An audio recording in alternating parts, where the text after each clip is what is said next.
Eu cumprimento o povo de Deus na paz do Senhor Jesus. Você, meu prezado amigo, irmão em Cristo, ouvinte, aluno da Palavra de Deus, vos saúdo na paz de Cristo.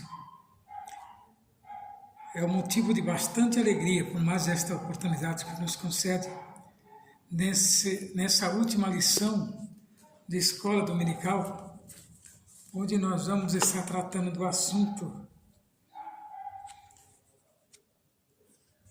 o poder de Deus na missão da igreja. É a última lição desse trimestre. E eu tenho certeza que as palavras desta lição falaram ao seu coração. Você, meu prezado amigo, ouvinte da Palavra de Deus. A lição de número 13, a última do trimestre. Vocês que participaram conosco esses 3 meses, creio que devem ter aprendido muito da Palavra de Deus. Nós vamos estar louvando a Deus com o louvor de número 5 da nossa ata. Se você tem, louve a Deus conosco. Espírito, alma e corpo, oferto a Ti, Senhor, como hóstia verdadeira, em oração de amor. Eu tudo a Deus consagro, em Cristo vi voltar, ó desce fogo santo do céu, vem tu selar. Sou teu, ó Jesus Cristo, teu sangue me comprou. Eu quero a tua graça, pois te sempre sou. Eu tudo a Deus consagro,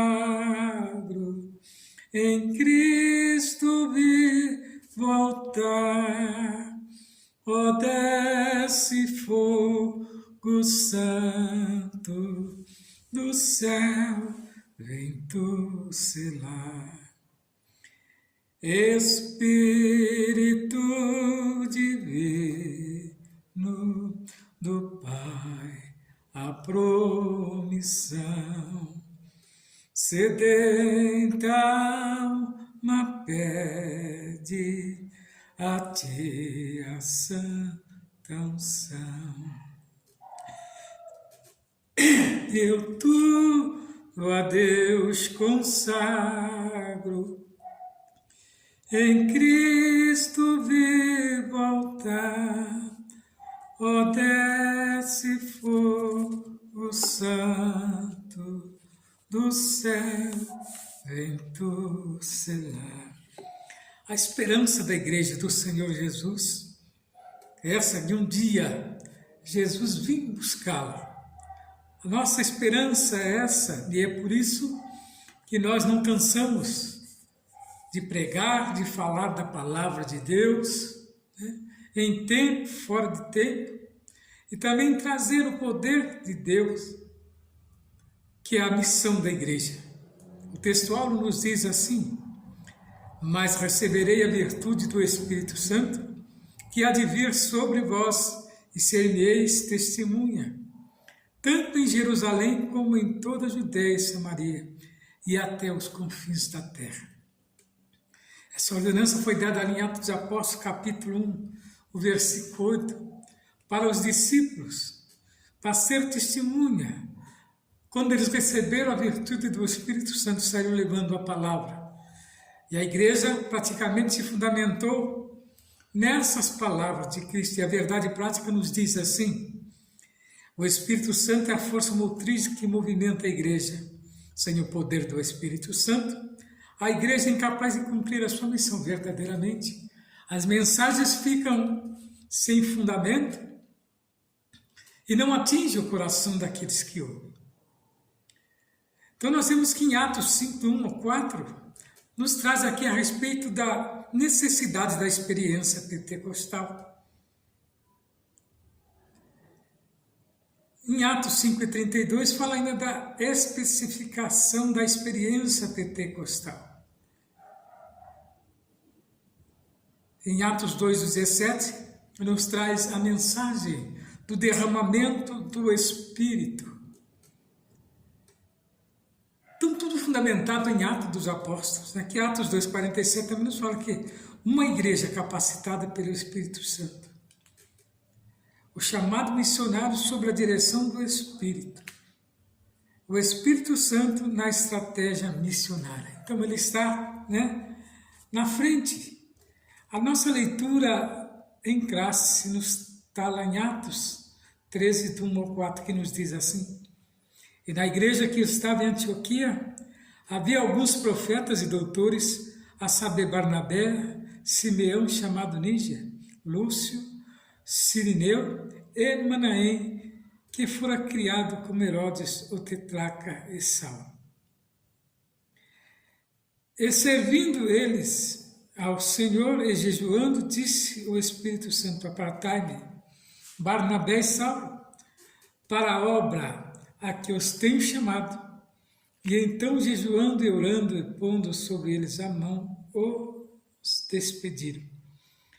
E assim esses, enviados pelo Espírito Santo, desceram a Seleucia e dali navegaram para Chipre.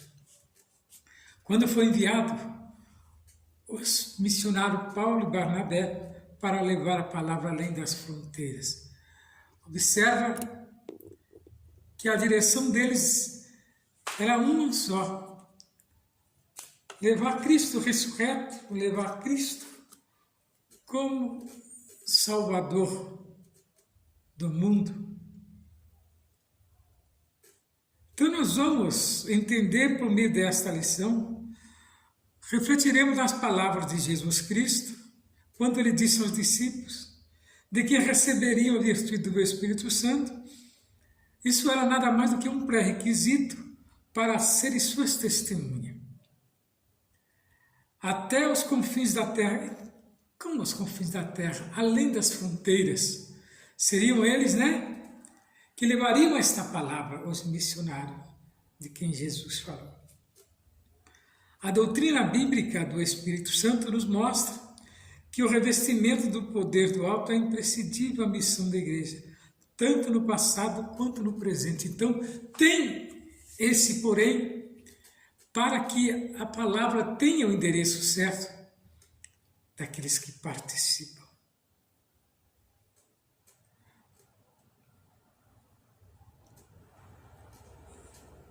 Então nós vemos, queridos irmãos e alunos da Palavra de Deus, que nós focaremos nessa atenção no poder do Espírito Santo na missão da Igreja de Cristo.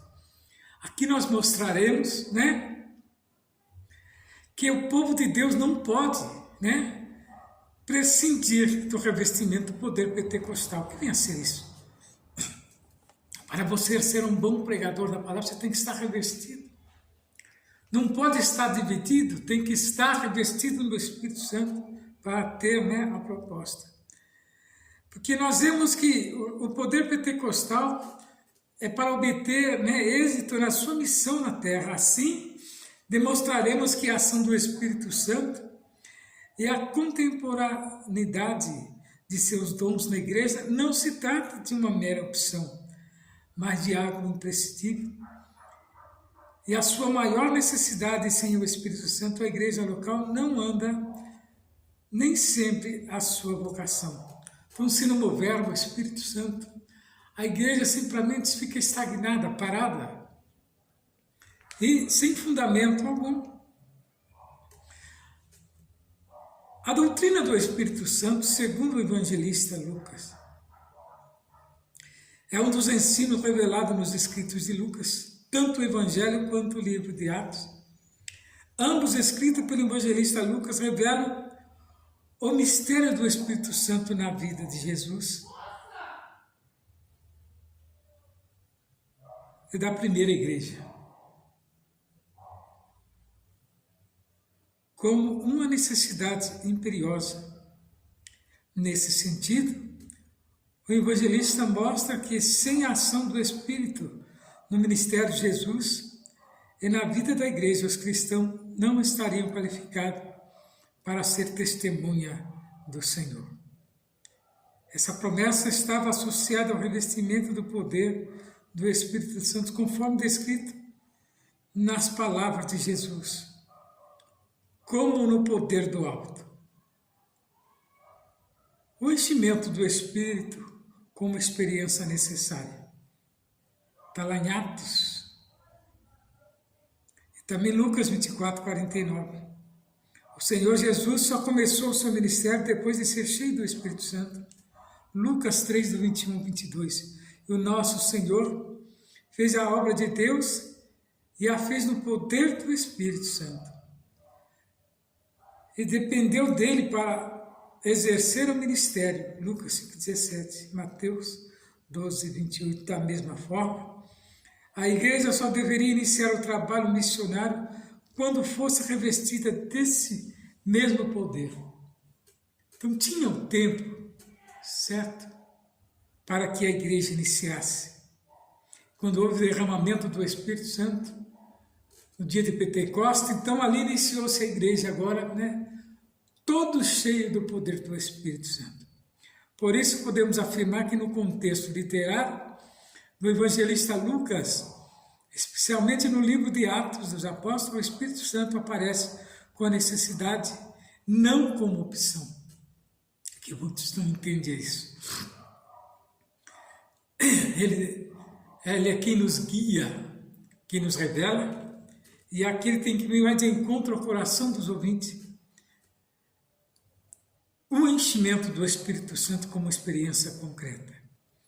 Se por um lado Lucas apresenta o Espírito Santo como uma necessidade na vida da igreja, por outro ele mostra que o enchimento do Espírito ocorre como uma experiência concreta na vida do crente.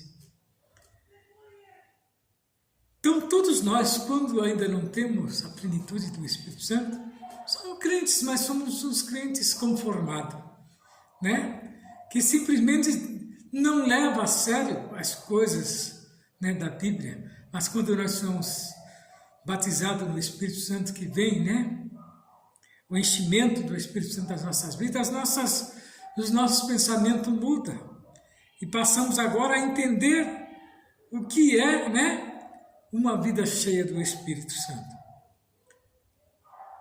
Então, ele é como uma necessidade na vida da igreja, por outro. Ele mostra que o enchimento do Espírito ocorre como uma experiência concreta na vida do crente. Nesse sentido, o livro de Atos retrata a experiência pentecostal como um conhecimento objetivo e não subjetivo. Ela podia ser vista e ouvida. E havia manifestação física que se tornavam reais para quem as tinha, e visível para quem as presenciava. Em outras palavras, quem recebeu sabia que havia recebido. Dentre outros muitos sinais, um se sobressaía sobre demais, o falar em línguas desconhecidas. Na doutrina pentecostal clássica, desde seus primórdios, a doutrina pentecostal clássica afirma que o falar em línguas desconhecidas é a evidência física inicial do batismo no Espírito Santo. Em 3 ocasiões do livro de Atos, a manifestação das línguas está presente. Em todas elas chama-se atenção o fato de todos terem experimentado o fenômeno de falar em outras línguas. Até mesmo a narrativa de Atos 8, do 14 ao 25, onde há menção de ocorrência de línguas evangelísticas, parece deixar subentendido que as línguas estiveram presentes ali. Assim, estudiosos dos livros de Lucas reconhecem que o uso que o evangelista faz das expressões batismo no Espírito Santo ou ser cheio do Espírito Santo em Atos dos Apóstolos tem a ver com a experiência do derramamento do Santo Espírito, acompanhado de línguas desconhecidas, como evidências iniciais. Ampliando o conhecimento. O propósito do Pentecostes, Lucas argumenta que Deus derramou o Espírito para empoderar seu povo para evangelizar transculturalmente. Mas qual foi o resultado esperado desse evangelismo transcultural? Deus pretendia criar uma nova comunidade na qual os crentes amariam uns aos outros, demonstrariam para esse tempo a própria imagem da vida do seu reino. Podemos ver que esse propósito de evangelização na estrutura do parágrafo de fechamento dessa sessão introdutória de Atos amplia mais o conhecimento. Então, queridos, tudo estava no coração de Deus.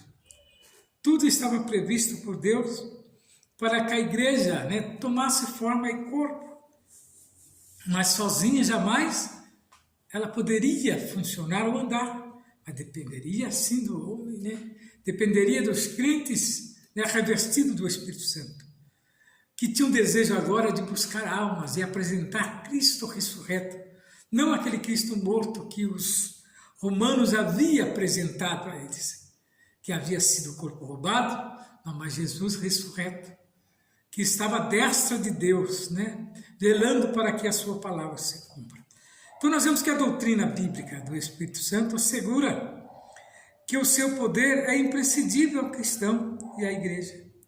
Item 2, o Espírito Santo capacitando as testemunhas.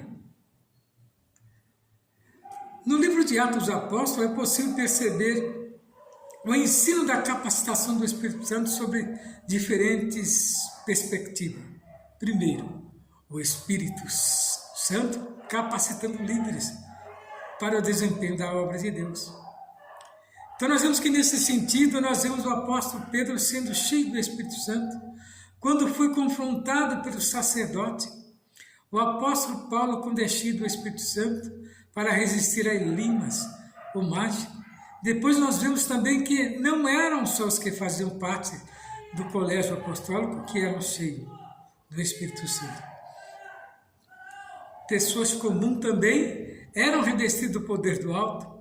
Na verdade, o que se observava em Lucas é que o revestimento do Espírito Santo veio sobre toda a carne, sobre todas as pessoas, sem exceção. E sai aberto nos dias de hoje também a igreja do Senhor Jesus para isso. Os dons estão aí para todos aqueles que têm o desejo, e o sentimento de ser pregador da palavra de Deus. Pessoa simples capacitada pelo Espírito Santo, nós vemos isso claramente quando Ananias, até então um ilustre desconhecido, é convocado por Deus para impor as mãos naqueles que seriam o maior apóstolo de todos os tempos. Estamos falando do apóstolo Paulo. Lá em Atos 19, do 10 a 11, também esteve Filipe, que haviam sido escolhidos para servir à mesa, fazendo sinais e prodígios, milagres e maravilhas, Então não fica patente aqui que Deus não tinha uma classe privilegiada para fazer a sua obra. Como nos dias de hoje. Deus não está atrás de capacitado, mas alguém a quem queira ser capacitado por Ele para ser um pregador da palavra de Deus, para ser um arauto das coisas de Deus. Ele possuía testemunhas capacitadas pelo Espírito Santo, que nada mais era que capacitava a igreja. No contexto literário e doutrinário, Lucas, a igreja do Novo Testamento, é vista como portadora de uma missão profética. Nela há o ministério profético de todos os crentes. Nesse sentido, conforme o contexto de Atos, o testemunho não é apenas individual, como mostra nessa lição, mas também de toda a igreja descrita em Atos. Assim, essa comunidade de crentes capacitada pelo Espírito Santo ganhava confiança e a administração das pessoas ao seu redor. Portanto, o crescimento das igrejas em Atos estava associado ao testemunho dado pelos grupos de crentes capacitados pelo Espírito Santo. Então, se observa que não era assim um povo aleatório, mas escolhido. Não era por qualquer um, mas pela pessoa do Espírito Santo. Através das atitudes, através do desejo, A capacitação do Espírito Santo é evidenciada na vida de suas testemunhas, repercutindo ao seu redor. O que a expressão ser cheio do Espírito Santo significa? Então nós vemos que nessa terminologia cheia do Espírito Santo tem menos significado nos escritos de Lucas e de Paulo. Os teólogos pentecostais respondem que não por ser cheio do Espírito Santo, em Lucas, está relacionado ao serviço e à mordomia cristã, enquanto que ser cheio do Espírito Santo, em Paulo, está implicitamente ligado à questão de caráter e santidade, longe de ser uma contradição. Há um verdadeiro complemento, pois como servir sem o caráter cristão? Como manifestar os traços de Cristo e ainda permanecer inerte diante do serviço para o reino de Deus? Então, os irmãos observam que o Espírito Santo, como a fonte geradora de missões, é onde vai ser enviado os missionários. O capítulo 13 do livro de Atos dos Apóstolos narra o envio dos primeiros missionários da igreja de Antioquia. O que chama a atenção nessa narrativa é a participação ativa do Espírito Santo no envio missionário. Nesse texto, Lucas menciona que havia alguns profetas na igreja que estava em Antioquia. É bem possível que esta observação do autor sagrado fosse para explicar como se deu a participação do Espírito Santo no comissionamento de Paulo e Barnabé. Para a primeira viagem missionária, Lucas mostra que por intermédio dos dons do Espírito, os dois obreiros foram separados para uma grande obra, de maneira clara e audível. O foco do evangelista é que o Espírito Santo é a fonte geradora de missões, pois ele é que vocaciona e envia. Então tem a estratégia missionária. Em um mundo multicultural, a questão da estratégia missionária deve ser levada em conta, não somente enviar, mas quem enviar, quando enviar, como enviar. Por exemplo, Paulo e Barnabé poderiam ter sido adotado a estratégia errada na obra missionária, quando intentaram pregar na Ásia e Bitínia, mas foram impedidos pelo Espírito Santo. Foi o Espírito Santo quem decidiu quem deveria ouvir o Evangelho naquela circunstância. Ponderamos aqui que muitas vezes é possível que a agência missionária e a igreja adotem uma estratégia errada no envio missionário. Não basta só o desejo de fazer missões, mas é preciso buscar a orientação do Espírito Santo a respeito de como isso deve ser feito. Então não adianta a pessoa por si só se instituir um missionário. Dizer, eu tenho a chamada, e simplesmente sair. Esse não era o momento, esse não foi comissionado pelo Espírito Santo, simplesmente está fadado ao fracasso. O poder do Espírito Santo impulsiona-nos no cumprimento da grande comissão. O Espírito Santo impulsiona força missional da igreja. Então está no contexto dito que o Espírito Santo é quem move o departamento de missões de uma igreja. Então não é simplesmente por vontade própria do homem. O Pentecostes ensinaram que o Espírito Santo não é uma peça calada meramente simbólica de Cristo.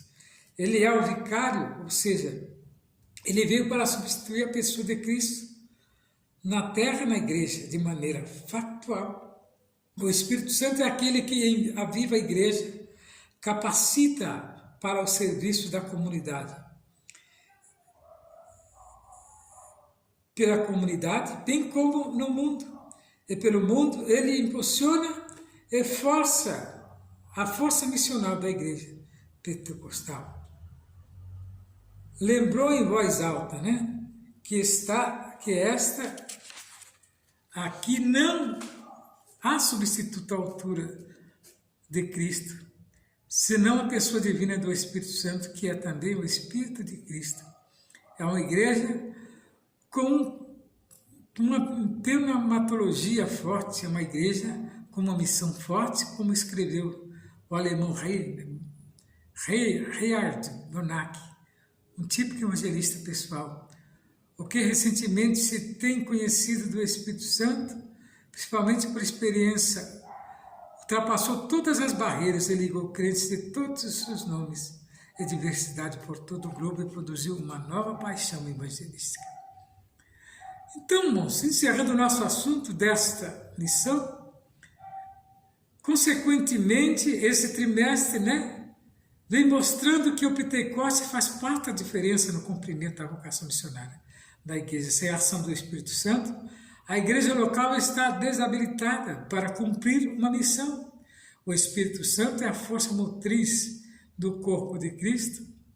Em sua dimensão local, sem o Espírito Santo, a igreja não vai a lugar nenhum. Alguma dúvida, meus queridos? Então, sem o Espírito Santo, a igreja simplesmente não sai do local. Vamos a algumas perguntas que costumam fazer. Primeira pergunta: o que o Evangelho Lucas e o livro de Atos revelam?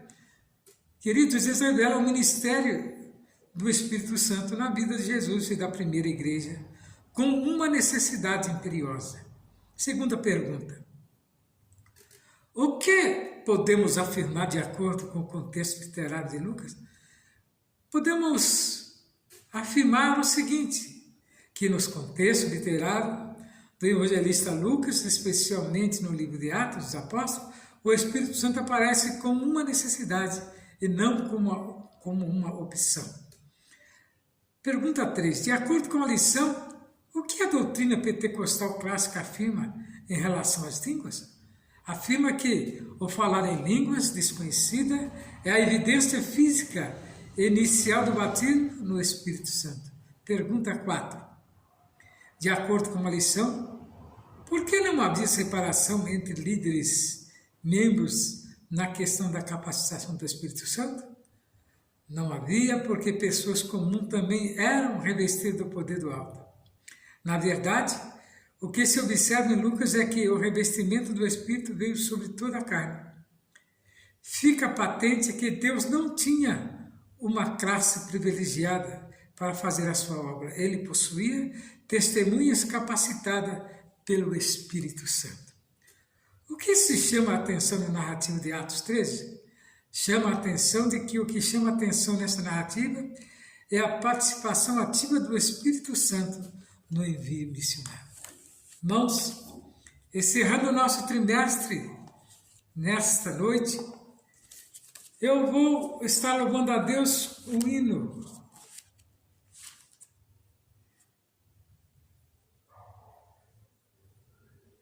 Cento 67 da nossa alma. Esse louvor fala da missão e da necessidade que tem a igreja, Nós vamos estar louvando e encerrando o nosso trimestre, crendo que fomos vitoriosos, porque assim o Senhor nos concedeu esta grande vitória. E você, meu prezado, se tem uma harpa, louve a Deus conosco neste momento, que esse louvor vai falar ao seu coração, fechando o trimestre, que tem por título Corpo de Cristo, origem e natureza e vocação da igreja no mundo. Ó companheiro desta causa santa, anunciai que Cristo é Salvador, é boa nova que o perdido salva, e do escravo faz um vencedor. Do Amazonas até o Rio Grande, o Evangelho ousados proclamai, e a mensagem que da paz nos fala, eterna glória vos dará o Pai. A salvação perfeita e gloriosa, que em Jesus o Pai quis revelar, nós publicamos sim por toda parte, aos que Jesus já veio para salvar. E muitos já a Cristo se entregaram, e a estes outros vão se reunir. Sem a palavra em vão não se semeia, pois quem a Deus a faz também fluir. Poder do alto para ser testemunha, foi a promessa que Ele nos deixou. Bem poucos crentes estão à sua espera, desconhecer do que Deus nos negou. Mas glória a Deus a outros que acordaram e cheios de poder pentecostal, vão despertar os crentes ociosos para acharem esse dom celestial. No nome de Jesus nós proclamamos a salvação para todo pecador. E esse nome cura os enfermos que buscam nele aliviar a dor. E os demônios serão expulsos, porque Jesus poder nos prometeu. E já um povo está se preparando para encontrar Jesus, o Rei do céu. Graças a Deus. Que esse louvor possa falar melhor ao seu coração, meu prezado ouvinte da Palavra de Deus, aluno, professores e leitores da lição de escola dominical. E que esse trimestre possa ser um trimestre de vitória, e esse que está se iniciando também, pois estamos aqui preparados para novamente ministrar toda semana esta palavra, e que ela possa falar melhor ao seu coração. Você, irmão em Cristo, ouvinte, aluno da Palavra de Deus, que o Senhor Jesus possa abençoar grandemente a sua vida, e no teu nome santo eu suplico todas estas bênçãos. Ficai na paz do Senhor.